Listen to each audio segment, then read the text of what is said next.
আসসালামু আলাইকুম রহমতুল্লাহ। মুরব্বীরা বলে কষ্ট করলে নাকি মিষ্টি পাওয়া যায়। এটা বাস্তব, এটা বাস্তব।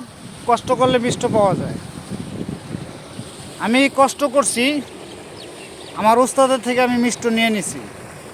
মানে হ্যাঁ, বুঝতে পারছেন তো, আমার উস্তাদের যে যে কাজগুলো করে এই কাজগুলো আমি শিখে নিছি। তো আমার উস্তাদের জন্য দোয়া রইল। তবে যারাই উস্তাদের থেকে শিক্ষা নেবেন,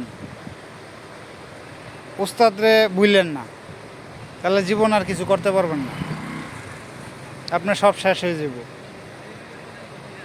উস্তাদের কথা স্মরণ রাখবেন, উস্তাদকে স্মরণ রাখা ভালো, উত্তম।